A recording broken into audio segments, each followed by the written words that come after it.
शहरियत कानून bill, NRC और NPR के ख़िलाफ़ एहतजाज जारी है।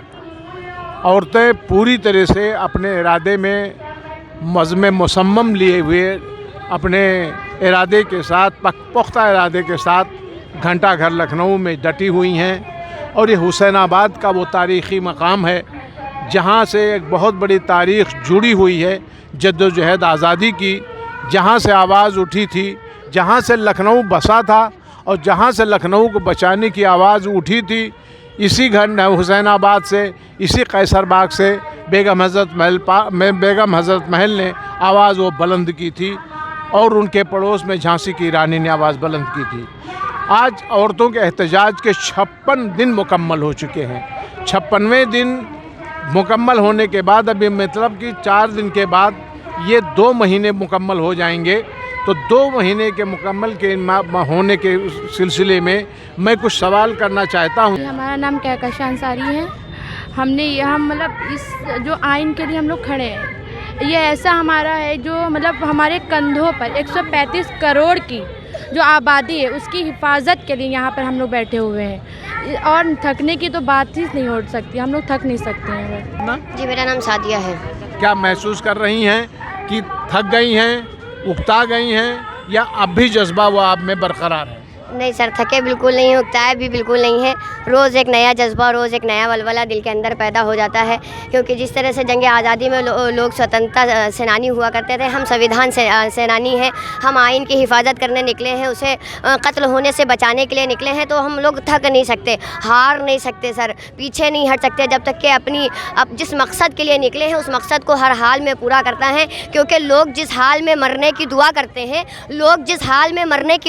हैं, हमने उस हाल में जीने की कसम खाई है। हम अपने आइन को बचाने के लिए, उसे कत्ल होने से बचाने के लिए सड़कों पर निकले हैं। और तब तक अपने घरों को वापस नहीं जाएंगे, तब तक हम कमज़ोर नहीं पड़ेंगे, तब तक हम ढीले नहीं पड़ेंगे जब तक कि उसकी मुकम्मल तौर पर हिफाजत नहीं हो जाती है। क्योंकि इस बार जो लोग निकले हैं वो औरतें इस बार बाहर निकली हैं। उनके अंदर बहुत सब्र, बहुत बर्दाश्त, बहुत ताकत, बहुत क़ुव्वत, बहुत हिम्मत होती है। उनके अंदर वो ताकत होती है कि अगर आपकी पूरी सारी की सारी बदन की हड्डियाँ एक बार में तोड़ जाएँ, वो दर्द एक बार में महसूस करने की अपने अंदर क्षमता रखती हैं। तो इस बार औरतें बाहर निकली हैं। बहुत सब्र करने का मादा होता है, तो वो थकने वाली नहीं है, हारने वाली नहीं है, झुकने वाली नहीं है। बहुत बड़ी जिम्मेदारी अपने कंधों पर लेकर वो बाहर निकली हैं। और जब तक ये जिम्मेदारी पूरी नहीं हो जाती तब तक हम वापस होने वाले नहीं हैं। नानी, आप इससे कहाँ तक इत्तेफाक करती हैं और आपके अगराज़ व मकासद में क्या ये शामिल है?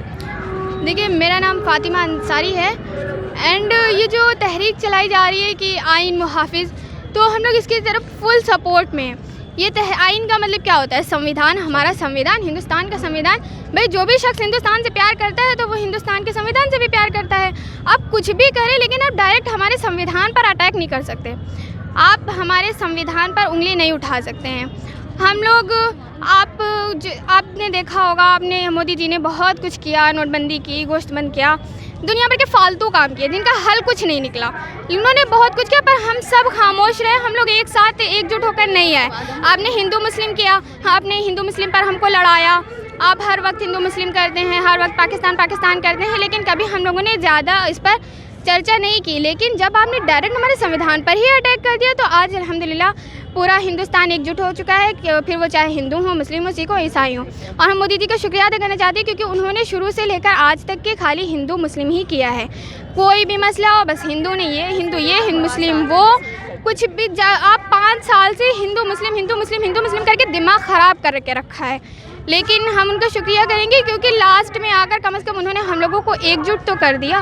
वो ये बोलते हैं कि ये जो भी लोग आइन मुहाफ़िज़ के नाम पर यहाँ पर हैं, प्रोटेस्ट कर रहे हैं, एहतजाज कर रहे हैं, ये सब पाकिस्तान के हैं, मिनी पाकिस्तान है, यहाँ बिरयानी खाने आते हैं और कितने भद्दे भद्दे कमेंट करते हैं। इतनी छोटी बात, इतनी गिरी हुई सोच ऐसे हो कैसे सकती है?